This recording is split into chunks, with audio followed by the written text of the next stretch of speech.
Pelo menos 100 palestinianos foram mortos numa ofensiva aérea israelita em Gaza. 27 ou mais pessoas morreram num ataque a uma escola no bairro de Tufá, que abrigava palestinianos deslocados no norte do enclave. Entre as vítimas, mais de uma dúzia eram crianças e 5 eram mulheres. Um outro ataque num bairro residencial tirou a vida a pelo menos mais 30 pessoas, segundo as autoridades palestinianas. As ofensivas ocorrem numa altura em que Israel intensifica os ataques contra o enclave, numa campanha que pretende aumentar a pressão sobre o Hamas e eventualmente expulsar o grupo de Gaza. O chefe dos direitos humanos da ONU, Volker Turk, manifestou a sua preocupação com o aumento da violência numa sessão do Conselho de Segurança. Since 1 March, Israeli military operations have killed more than 1,200 Palestinians, including at least 320 children, according to the Ministry of Health in Gaza. And bombardments continue of residential buildings, tents, hospitals and schools, including places where Palestinians have been ordered to move. There was no let-up, even as Palestinian families celebrated Eid.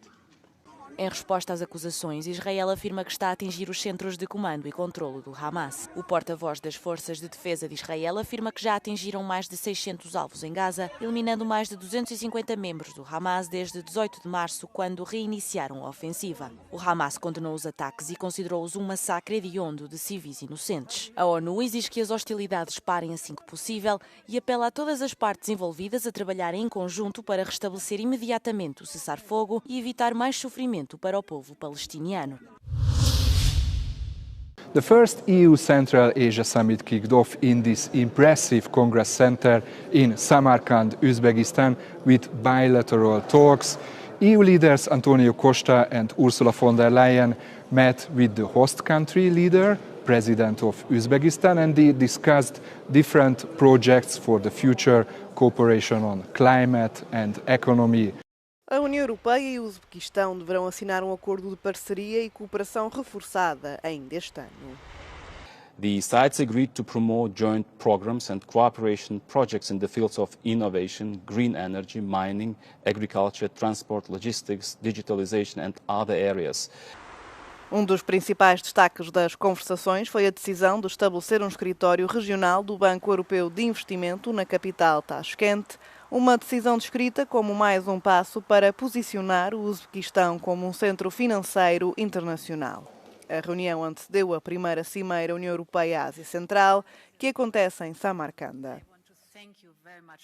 The most important development of today was that all of the leaders who arrived into this city, so 5 Central Asian countries and the 2 EU leaders, agreed on the joint declaration. This will say that the 2 blocs want a strategic cooperation, a strategic partnership. They want to have good political ties and also very strong business ties. Europe is especially interested in this cooperation because of the booming economy of this region and also because of the raw materials here, especially rare earths. Outros pontos da agenda incluem o multilateralismo, segurança regional, o desenvolvimento sustentável e a Ucrânia. Representantes da União Europeia irão levantar a questão da fuga às sanções contra a Rússia, uma preocupação que Bruxelas tem em relação a alguns países da Ásia Central. So the summit will continue with a joint session with all of the leaders participating. Sándor Zsíros reported for Euronews from Samarkand, Uzbekistan. A campanha presidencial romena começa esta sexta-feira. Uma corrida que conta com 11 candidatos, 4 dos quais são independentes. Espera-se assim que quase 19 milhões de romenos votem nas próximas eleições de 4 de maio. According to polls, George Simeon, the candidate of Alliance for the Union of Romanians, has the highest chance to enter the second round. 3 other candidates are competing for a place in the presidential finals. Tendo entrado na corrida depois de a candidatura de Calin Georgescu ter sido rejeitada pelo gabinete eleitoral, as últimas sondagens mostram que Georgia Simeon poderá ter entre 29% e 35% dos votos.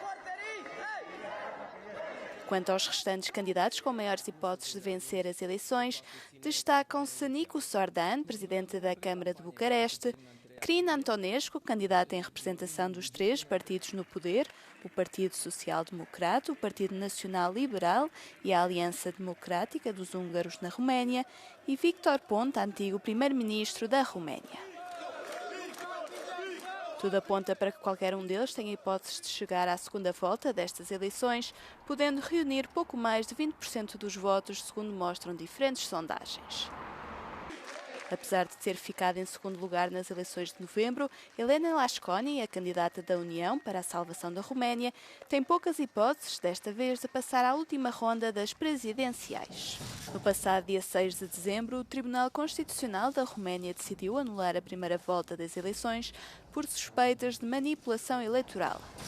A decisão inesperada ocorreu apenas 2 dias antes da organização da segunda volta na Roménia, quando o processo de votação já tinha começado na diáspora.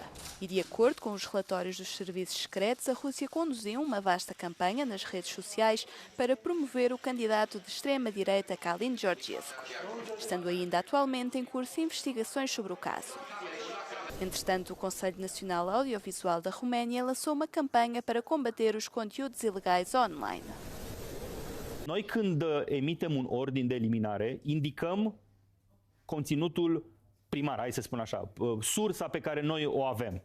Dar nu ne referim la forma de împachetare, pentru că ea poate să fie, să zicem, este un clip scurt. Asta nu înseamnă că nu este același conținut. Noi solicităm platformei să-mi dea jos conținutul indicat.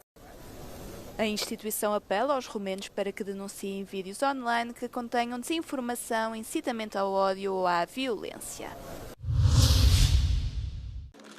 O Tribunal Constitucional da Coreia do Sul votou a favor da destituição do presidente Yoon Suk-yeol, 4 meses depois de este ter decretado a lei marcial e de ter levado o país para a pior crise política e económica em décadas. Após o sucedido em dezembro, Yoon foi destituído pela Assembleia Nacional e o seu poder presidencial foi suspenso. Esta sexta-feira, perante o Tribunal Constitucional, os juízes declararam que a lei marcial violou os direitos fundamentais do povo sul-coreano. 국민 주권주의 및 민주주의를 부정하고 병력을 투입시켜 중앙선관위를 압수수색하도록 하는 등 헌법이 정한 통치 구조를 무시하였으며 Os manifestantes opositores a Yoon saudaram o veredito num comício perto do antigo Palácio Real, enquanto que no exterior da residência oficial do presidente destituído, os seus apoiantes gritavam furiosos contra a decisão do tribunal e chamaram de inimigo a quem a aceitasse. Dentro de 2 meses irão realizar-se eleições para substituir Yoon, mas é provável que sejam afetadas pela profunda divisão política causada pela destituição do antigo presidente.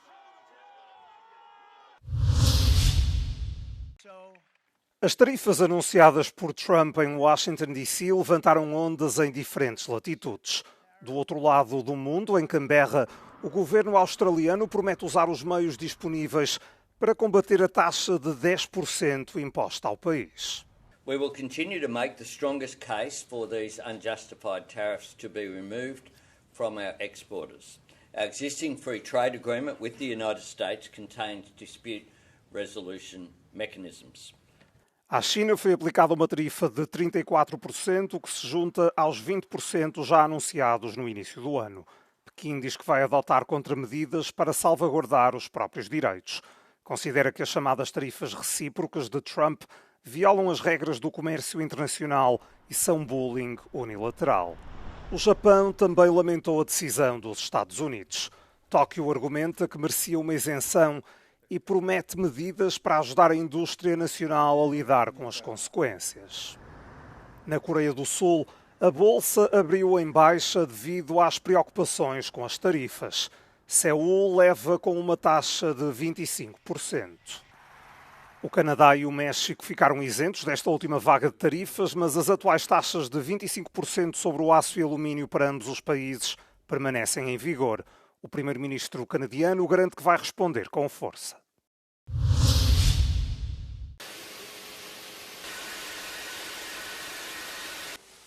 Foi uma surpresa para o setor. O presidente dos Estados Unidos não impôs novas tarifas para a indústria farmacêutica.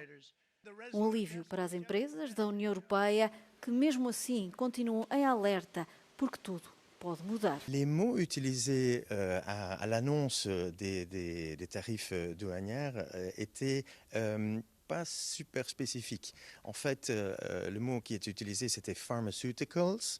Est-ce qu'il s'agit que des produits finis ou est-ce qu'il s'agit aussi, par exemple, des éléments qui sont nécessaires pour constituer un médicament? Ça, c'est pas tout à fait clair. Donc, nous sommes soulagés, mais nous restons très vigilants et nous appelons aussi à une action au niveau européen pour renforcer notre compétitivité du secteur. Mas, afinal, por que é que Donald Trump excluiu este setor do aumento das tarifas? Os produtos farmacêuticos, incluindo os medicamentos, têm preços protegidos internacionalmente. Uma forma de defender os doentes e que torna difícil fazer grandes aumentos no preço final. Mas há ainda outra razão, é que os Estados Unidos dependem muito das importações de produtos farmacêuticos fabricados na União Europeia. Isto apesar de as grandes empresas farmacêuticas serem norte-americanas. Je pense que la plupart des grandes firmes fonctionnent à un niveau mondial. Ici en Belgique, nous avons beaucoup de présence de firmes américaines, mais aussi d'autres pays, et qui ne sont pas que concentrées en Belgique ou que concentrées aux États-Unis. Ce qui est important, c'est qu'au niveau Europe, nous faisons en sorte que notre compétitivité reste vraiment intacte. O maior impacto vai sentir-se aqui nas farmácias. Se forem impostas novas tarifas sobre os produtos farmacêuticos, os medicamentos vão ficar mais caros. A disponibilidade também é importante. Se um medicamento for mais caro, a procura pode diminuir e a produção vai também cair.